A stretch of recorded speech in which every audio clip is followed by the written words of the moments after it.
Welcome to episode number 4 of Her Legacy podcast. On this episode, we have Andrea Ames, the incredible Andrea Ames. She and I met at a conference that we were at, and we sat together, just happened to, meet up with some other women. We had a friend in common, went to dinner. It was a phenomenal time, and just talking about the old war stories of what it was like to be in corporate. So Andrea has this amazing background and came from a big company. She used to work at IBM, and now she's ventured out onto her own and this amazing transformation that she's going through. And the cool thing about it is she's also bringing her corporate background and parlaying it into what she's creating now with a membership retention strategy that she has. So this is a membership that she's created, helping people who have a membership retain their customers. Really cool, right? So in this episode, we're going to be hearing from Andrea, her insights around what it's like to transition and what it means and how she came about to create this really unique process, the system, and this business that she is molding for herself. So on this episode, I really enjoyed myself, loved talking to Andrea. She's really great people, and I'm sure you will find a lot of nuggets in here as well. So here we go. Welcome to Her Legacy Podcast. Here we celebrate women in business doing more than just climbing that corporate ladder. This is about holding a space where we celebrate what it means to be a female entrepreneur. We share the good, the bad, the ugly of being in business for ourselves. Our vision is way bigger than just the fancy titles. It's about amplifying the vision each one of us has to leave our own dent in the world. And in doing so, we're inspiring other women to do the same. My name is Patty Dominguez, and welcome to Her Legacy Podcast for legacy leaders like you. All right, Andrea. So it's Andrea, right? I just want to make sure. Yes. Yeah. Because I've gotten into trouble when I've said Andrea as opposed to Andrea. Andrea Ames, welcome to Her Legacy Podcast. Thank you so much for having me. I'm so excited to talk with you, Patty. Oh my God, totally. So I love your energy, number one. And we met at a conference not too long ago. Yes. And we sat and had dinner, and we had so much in common. So I believe there are no mistakes. So I'm so happy to connect with you, because not only do we share war stories, having been in corporate, but we also just to have complementary businesses, I think, and I'll go more into that. But first, let's get a little bit braggy, shall we? Tell me, what is your superpower? I think my superpower is, I'll call it influence. Many people have said, I love your energy. And so for me, I like to take that energy, that passion, and get people moving, get them excited about something, get them working on something interesting. I use it in my teams at corporate. And I'll tell you, it's a polarizing kind of superpower, because some people are like, yeah, it's awesome, let's go follow Andrea. And some people are like, oh my God, she makes me tired. Well, too bad for them, So being in corporate, I mean, can you give us a little snapshot? Because here's the deal. I am very passionate about the topic of building your legacy. And I find that what we women, especially Gen Xers and above, comes to this cross point where we were brought into this whole world of go to school, get a good job, climb the corporate ladder. And as women, I feel like we were, in a way, trailblazers, right? And I know you definitely were a trailblazer in your particular niche. But then what happens is a crossroads. So I'd love to get your corporate origin story, if you will, and write that epiphany of when you were like, I can't do this anymore. Okay, so it may not be so much an epiphany as a slow maturation process at the end, but we'll see how that pans out. So I was in corporate for about 35 years, and my background is all in content. So I started out as a technical writer. I worked for a university for a while. I've worked for investment banking firms. I've worked for government agencies. I've worked for a supercomputer center. I've worked for software development companies. Most of the last 20 years or 25 years was all in high tech, but it's always been about content, and it's actually always been about post-sales content. So my area has really been helping companies to create a content experience that's going to help them retain their customers. And so I'm super passionate about not giving people a big promise in your marketing and then dumping them off a cliff, right? I like and have a nice bridge and actually delivering whatever the transformation is that the company's, promising. So my last corporate job was at IBM, and I had been a freelancer for a little while before that. And I had been at IBM for about 12 and a half years. And I really thought I was going to retire there. And it was September of 2015, which just so happened to be the month of my 50th birthday. But Wow. I will tell you, I didn't really connect the dots until I looked back on it 2 years later. So, which is why I say it wasn't so much an epiphany as kind of a long, slow realization about what was going on. But in just September of 2015, I took the month off, and there was a program at IBM at the time for me to be able to do that. And so it was fantastic. And I spent the month looking for a fix to my productivity problems. So I felt like I'm not productive enough. I'm not getting enough done. I need to be more productive. I need to have bigger impact. And so I spent a bunch of time. I signed up for a program called Life Hack Boot Camp, and it was amazing. And it really pulled together a whole bunch of, I've always been a little bit of a productivity information junkie. So I have like the PhD in productivity, but I never really felt like I had integrated and implemented it. So I went through this whole process. I went through the Life Hack Boot Camp. I went back to the office, and I didn't feel like anything had really changed. I was feeling this. I was definitely more productive, but I still felt this like really deep sense of dissatisfaction. And I mean, I was in my ideal job. Yeah. I was the top ranked content person as an individual contributor. I was not a manager in IBM, okay, a company of 425,000 people at the time. And I was what's called a senior technical staff member, which is a role you can't be promoted to. It's a role you have to have approved by a committee, basically. You have to have a technical package. It gets reviewed, et cetera. So I had a lot of validation about my value and my worth within that environment. And I felt like I was in a corporate role. I was supporting upward of thousands of content people, helping to build content strategy within the company, doing a lot of coaching, mentoring. I was just like truly my dream job. Yeah. And yet I felt dissatisfied. And I realized that maybe it wasn't a productivity problem. In the end, it wasn't that I wasn't doing enough. It wasn't that I wasn't having enough impact.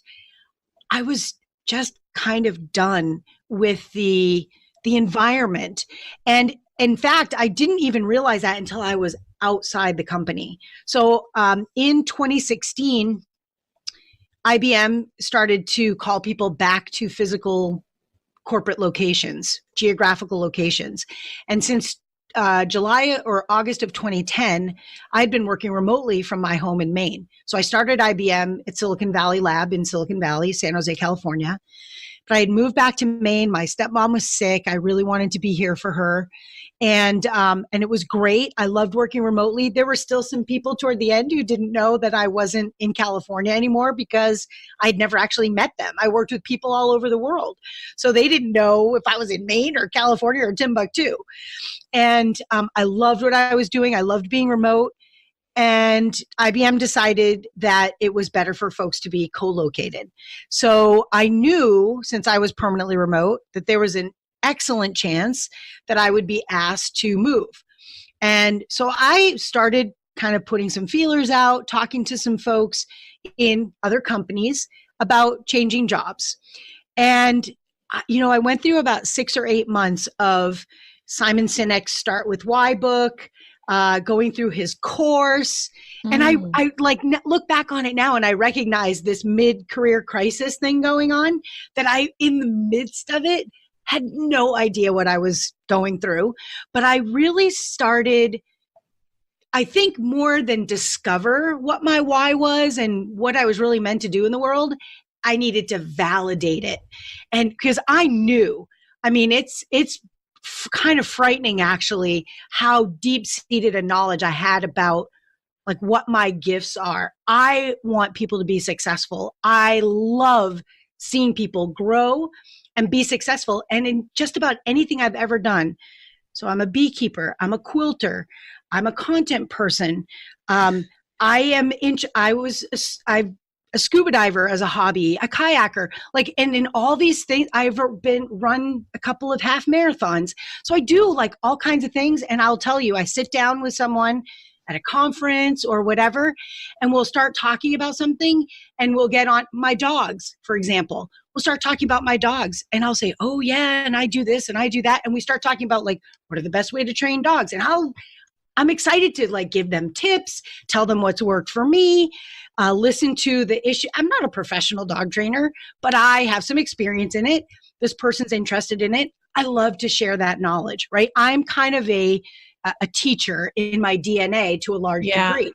And so in that soul searching in 2016, that's really where I ended up. It's like you are meant to take what you know and give it to as many people as possible, impact as many people as possible with you, whatever it is, whatever knowledge you have, and help them to gain new levels of success, wild success in their life. I mean, that's kind of where I ended up. And so I'm looking into all these companies and thinking to myself, okay, I could go to company X or company Y, and it's even smaller scope than what I had at IBM. So I'm impacting even fewer people. Yes, I'm impacting another company, so that's awesome. But what if I just went out on my own? What if I take those gifts, start a business, and really impact a much bigger scope of people? And so I left IBM in July. I declined their offer to move. They were going to move me and everything. And I said, no, I think I'm going to resign. And it really hit me then last summer when I left the company. This is what I was meant to be. And it started out, the past year has not been easy. Can we talk about that though? Can we talk about that? Because I think that is so important. For everything that you said, it was the validation. I think that's such a key concept because validation looks different for different people. And and what was interesting, what I'm reading, and you feel free to say, yeah, it's like the whole corporate technical check the box certifications, whatever, MBA, whatever it is that you got, like that takes care of that. But it was the emotional connection that you needed to get to find the deeper reason of what moves you and what motivates you and what fulfills you. Isn't that interesting? Absolutely. And what I found, what I found so fascinating about that was I had it all along, but I wasn't connected to it. Right? I was in my head. I wasn't really connected to my gut, which I think is it's a subtle but very profound switch that flipped for me. Totally. I found for me personally, I tapped into the more feminine energy on my side when I became an entrepreneur, and not the male energy, which was being the driver at work and being tough on the outside, the exterior. And it was about the results. It's about the numbers and the this and that. And I know with the organization you were in, I imagine that was definitely the case because at the end of the day, qualitatively, quantitatively, those are the numbers that matter, right? Yeah. And so it was switching things up. So with that in mind, I want to get to what did you go through when you first left that job and you're officially an entrepreneur, and we think we have all the answers, and then we're like, holy shit, like truth is right in front of me. I'd love to get your war story there. So something in me said, get some help with this. And so before I even left my job, I would say it was March, maybe, or April, I got a therapist. I hadn't been in any kind of therapy or anything up to that point, but I went into this therapist and I said, here's what's going to happen.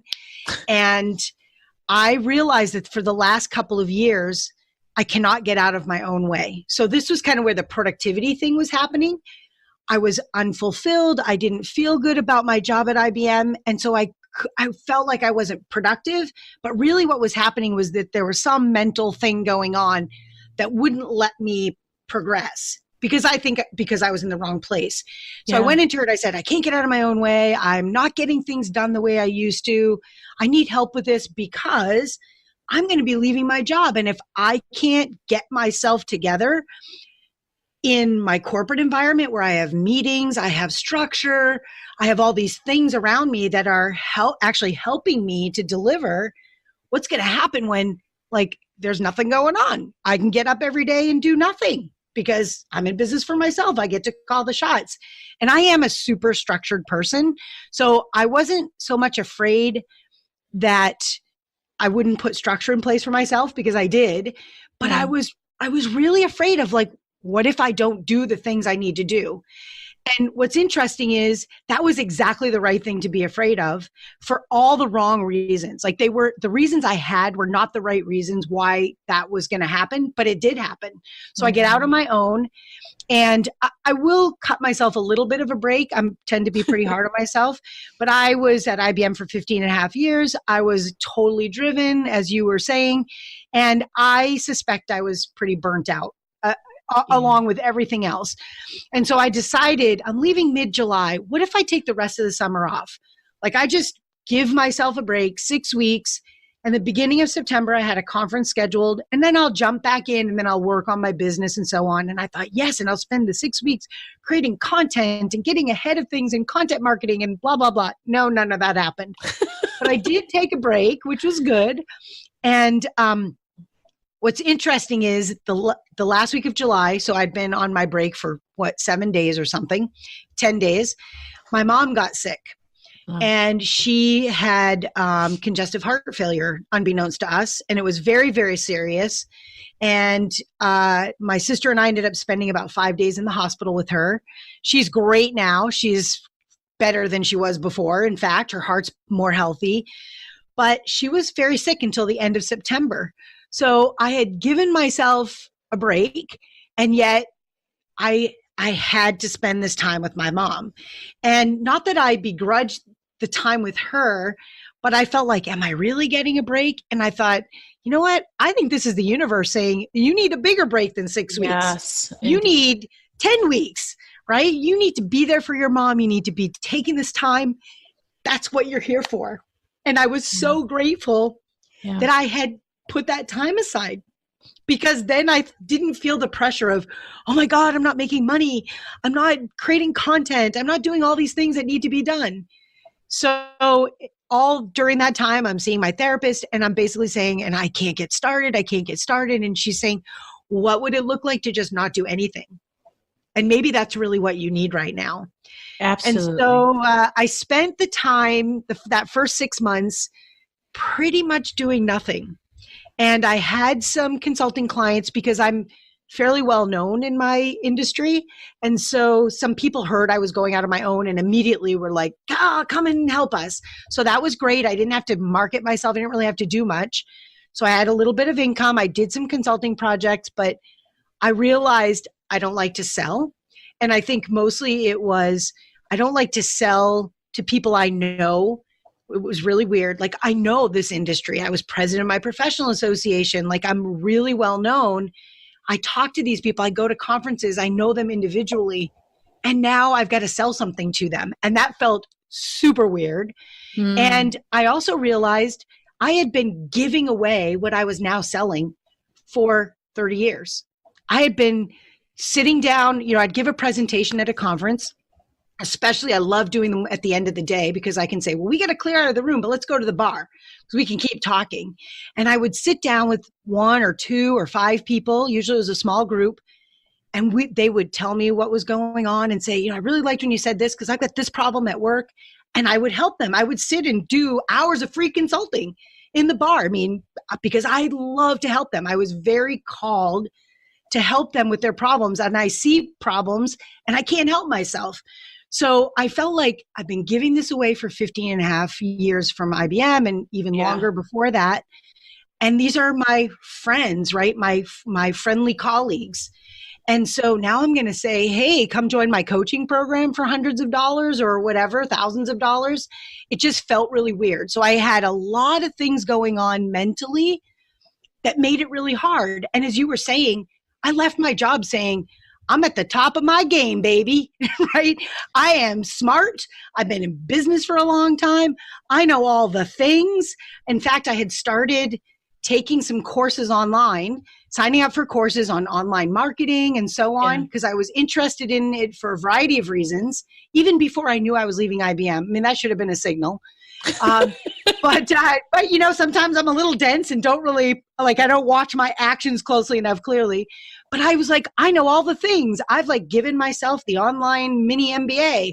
I'm ready to go. And yet nothing was happening. And one of the things I really wanted to do was I had joined at the end of 2016 Stu McLaren's Tribe program, and I really wanted to create a membership group for my content strategy peeps, right? I said, this would be so amazing. It would be this amazing community, and it would just be so mind-blowingly awesome.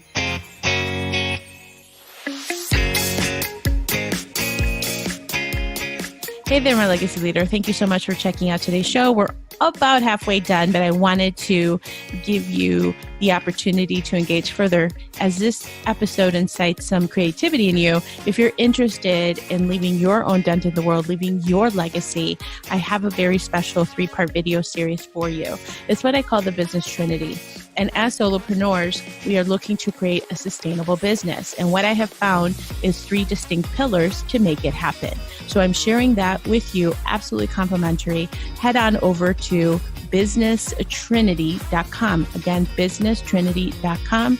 Grab that 3-part video series for yourself. It includes some downloadables in there, and you will walk away with clarity on where the opportunities are so that you can leave your legacy. Let's continue with the show.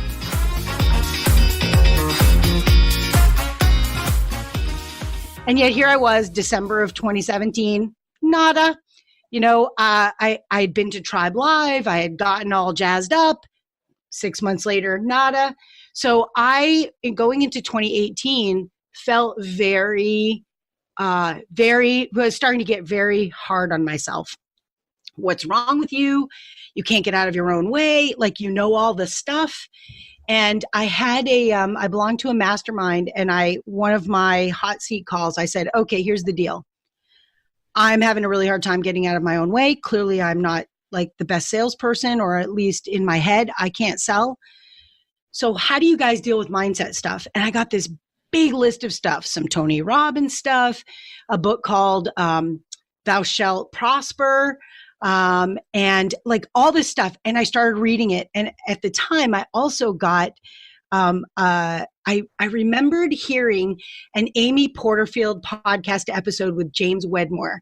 And he was talking about the fact that he was starting this new podcast, or he had this podcast called Mind Your Business. And, they were joking around about how it was woo and so on. And I'm super left-brained. Corporate makes you even more left-brained if you started there. I mean, it's insane. It's like right brain, that doesn't even exist. It's the size of a pea.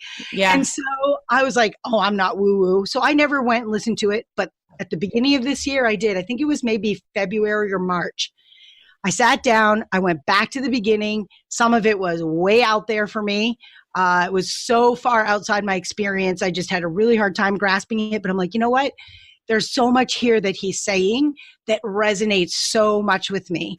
And that was really, I think, the turning point for me was it's been so hard because what's between my ears, I have such deep employee grooves in my brain, and getting myself out of that employee mentality, putting myself in an entrepreneurial mentality, and also really, really reconnecting with that confidence I have in myself and my ability to do these things. I mean, what I find really fascinating is I look at what I do with my corporate clients. I look at what I did in corporate and all the things I say to my corporate colleagues and in coaching them. And I say things like, if you sit there and say, I don't get any respect, I'm a victim, the technical people are the ones who get all the respect, that's exactly what's going to happen, right? Yeah. And so I hear this and I say, duh, if you sit here and say it's hard for me to sell, I can't sell to my colleagues. Well, that's exactly what's happening, right? So it's a Of different, course. Of totally course. different context, same problem, same question, right? That whole mindset thing and putting yourself in the right place and creating the right thoughts for yourself. Like this is all, putting words around that is totally new to me and feels a little weird. It's almost like I'm putting on a suit that almost fits. But if I go back and I look at the suit I wore when I was coaching my corporate employee peeps, it's like, hello, I've had this suit on the whole time. You have, and it's a part of you. And so I just want to interject really quick because I absolutely want to stress that this is one of the key elements, is that the success that you've had in your corporate career gives you the foundation, the confidence. But once you transition into this entrepreneurship, it's a whole nother ball of wax. And I will say, dare I say, that I've never grown as much as I have as it was when I left my job. It has grown exponentially because to me, and I don't know if you agree, Andrea, it's the marriage of the wholeness of left brain plus right brain. Yes. And that's what gets you to be a bigger person, a better person, the bigger the impact. And it's finally finding the courage and saying, you know what? I am a badass. Let me roll this out. And it's scary because you're standing by yourself and not within the organization, like you're cocooned in protection, if that makes sense. Exactly. It totally makes sense. And in fact, I would say for me, it's been a logarithmic change between corporate and entrepreneur, and it's 99.999% of it has been between my ears. Totally. I mean, it's all about who I think I am. It is not, has nothing to do with anything that's going on externally. It's all about who I think I am, who I'm creating myself to be, who I'm projecting in the world, how I'm showing up to people. And I will tell you, so it's, mid-September, and I am going to say that it took me until the end of August. So for the last 3 weeks, I have really been fully in my entrepreneurial state.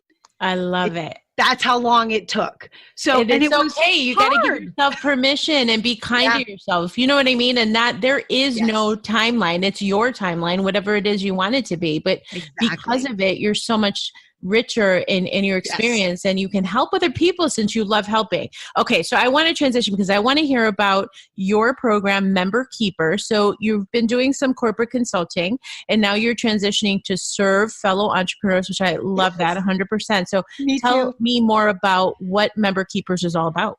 Well, it's interesting because my focus in corporate, while my background is in content, my focus has really been in service of customer delight, post-sales customer delight.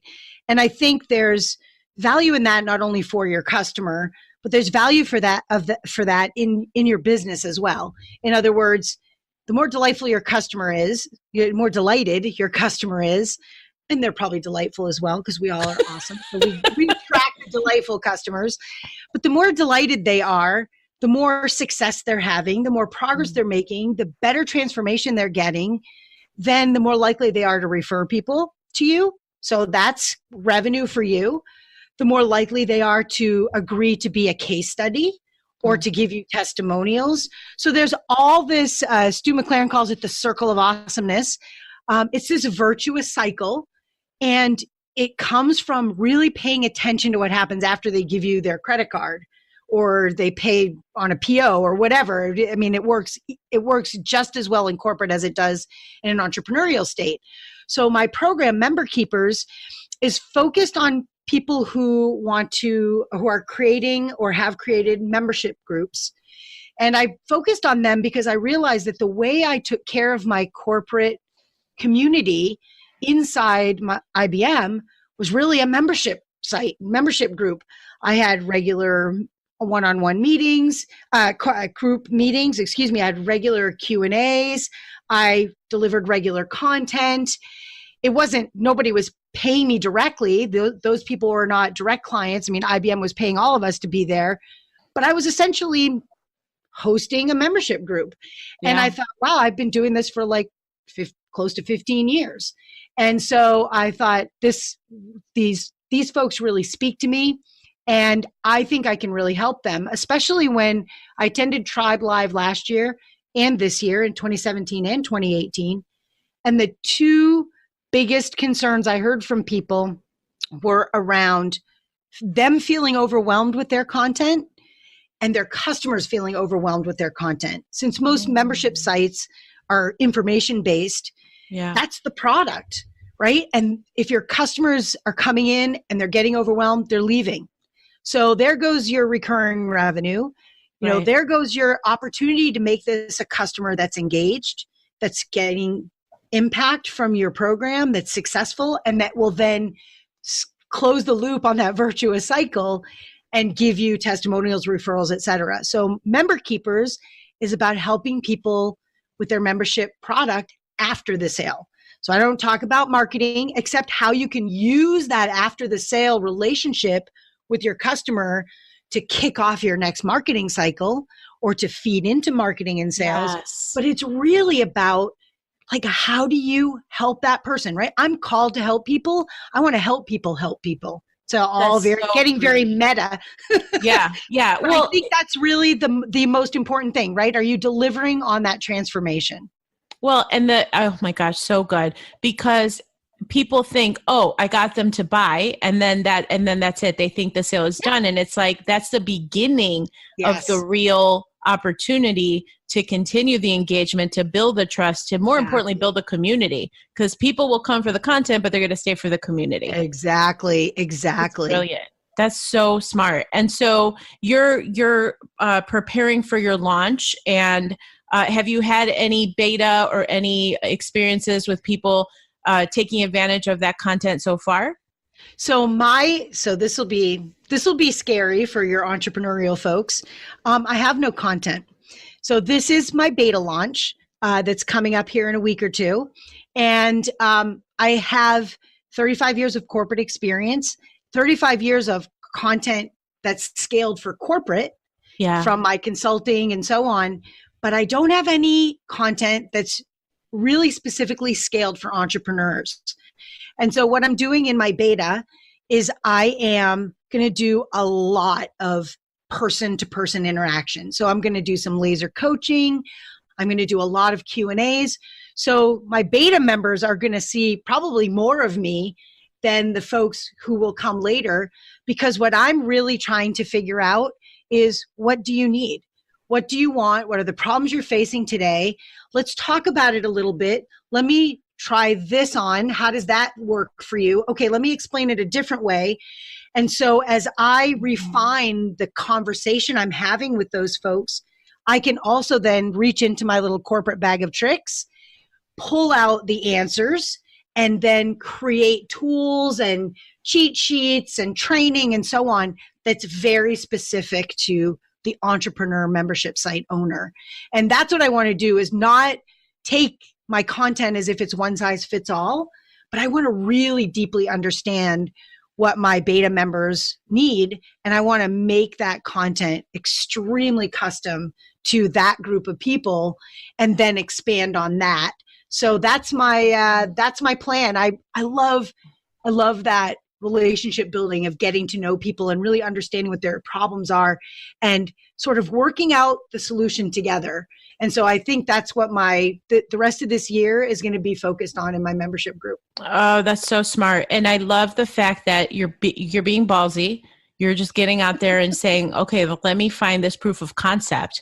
And the only way to do it is you're not building all the content and then waiting for the tribe. You're building with the tribe. And that's how that's going to be so much more powerful, because you're speaking directly to the problems and you're providing the solutions, because that's what we're in business. You know, entrepreneurs provide solutions. So it's very smart. And I love the fact that it gives you the permission to just experiment, and you have the proven track record. So I have no doubt that it's going to absolutely crush it.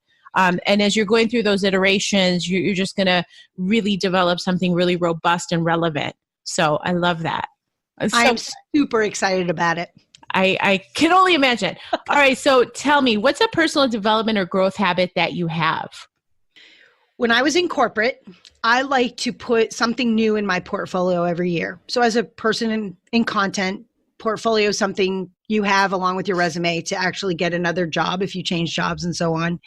So I like to look at what's happening in my field and pick something pretty far out there and then try to figure out how to work a project into my day job that will give me an example of this new thing and show I'm capable of this. I'm doing this new and exciting thing. And for me, I am pretty ballsy. I'm a risk taker. I love to do the new stuff. Don't make me do anything 2 or 3 times because I get bored. I love to look ahead and see what's new, what's exciting. And I think for me, that's also a challenge for me. And that is in this initial phase of my business, I'm a solopreneur. So there's a lot of things I have to do over and over again. There's a lot of mechanical things and operational things. And so what I do is I try to approach everything I'm doing as a new learning experience. So how can this be a new thing for me? How can I go into this? I love that you said you can be experimental because that's exactly how I look at this. I'm like, you know what? If I get one person in my group, if I get 100 people in my beta group, if I, fail, I'm using little air quotes here. To me, it's a learning experience, right? So every call might be totally different. Every tool I put out might be totally different. Do I know how to do an online launch? No, I've never done one before. I have no idea how it's going to turn out. And I'm excited about that as opposed to there's a little bit of fear there, but I really need to look at it as, hey, I am learning so much. I thought I had the online MBA. No, not even close. I'm getting it now as I start actually taking action and doing the work. And I find that exciting. So for me, personal development means setting myself up to stay motivated, to be progressing, to continue the momentum. And for me, that means I need to be learning something new. I need to be trying things. I need to be experimenting.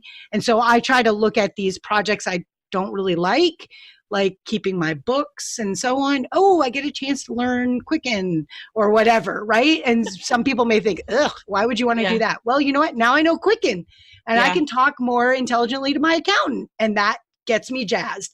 So I think it's important to find the things that motivate you. And then sometimes it's about reframing or casting the work you have to do, even if it feels ugly and like you don't want to do it, but casting it in that new frame so that you stay motivated and keep that momentum up. So that's kind of the challenge for me and sort of what I'm working on between the ears.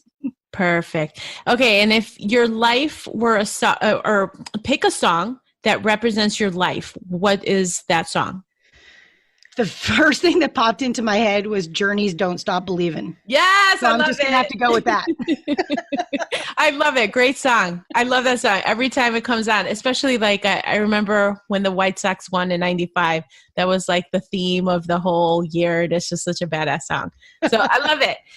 And last question for you. After all is said and done, what do you want your legacy to be?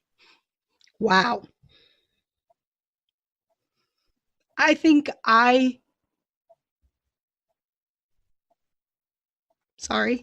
would love for one person to say, I remember Andrea, she really helped me with whatever. Yeah, I love that. Every time I ask that question, Andrea, you're not alone. Good. People get misty-eyed. I'm like, am I going to see them cry? Because that's my favorite. It's the truth. It's like our work is so meaningful and it's so important and it comes from the heart. And this is what this podcast is about. It's celebrating what we're doing because it matters so much. So I think what you're doing is incredible. And I think your focus on folks coming out of corporate, your focus on, the perhaps the more experienced of those who are coming out of corporate, focusing on women. I think this is the Venn diagram there is like a super powerful, energetic nugget that is, if we can it's almost like splitting the atom, right? If we can take that and we can break that apart and explode it into the world, holy crap. We are just going to have this, it will be amazing. The impact will be felt by everyone. Oh, you're amazing. I think what you're doing is so important. I love it. Thank you so much for those words. So tell the peeps how they can find out more about you, member keepers. What's the best way for them to connect with you? So you can follow me on Twitter. I'm Ames, Aames. You can go to memberkeepers.com. And if my program's open, the sales page will be up. And if it's not, there's a wait list there. So that will get you on my wait list and get you signed up for my newsletter. And I also have a free Facebook group. If you search for Member Keepers in Facebook, you'll see my Facebook group. So I invite anyone who's interested to join my free Facebook group and get into the conversation. And I am really looking forward to connecting with some of your audience in one way or another. Oh, Andrea, so important. I'm going to be joining that Facebook group. I think the work that you're doing is absolutely essential. We didn't even talk about the nerdy stuff, but your solution impacts the lifetime value of those customers for the entrepreneur. And so it's absolutely vital. People only focus on cost of acquisition.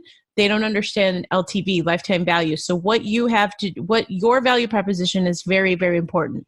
And I'll just add one geeky thing to that. And that is, it costs 5 times more to acquire a customer than it does to retain one. So if you're focused in all of your time on marketing and sales, marketing sales is very important. Obviously, your product doesn't matter if you don't have any customers. Right. But once you start getting customers, you have got to split your focus somewhat and spend some time on making those customers wildly successful, because that is going to be have so much more impact, and the leverage you will have on your time. You can spend 5 times less time doing that for the same revenue and value. So it's huge. When you start getting into the geeky numbers and things, it's huge. It's really significant. So I cannot wait to see Member Keepers evolve. And I'd love to have you back on for an update on what's transpiring with your tribe. I would be honored to come back. Awesome. Andrea, thank you so much for being on Her Legacy podcast. We appreciate you. Thanks, Patty. Thank you so much for joining us on this episode of Her Legacy Podcast. Make sure to hit the subscribe button if you haven't already done so. That way you won't miss any of the episodes. Also, if you're feeling very generous, please head on over to iTunes. Leave us a rating and review. I love the 5 stars, but more importantly, in the review section, let me know where you're from. What are you doing? What's your business? How are you leaving your legacy? I want to know, leader. So that way I can give you a shout out on my show. So take advantage of that. Would love to hear you so that we're really creating momentum here.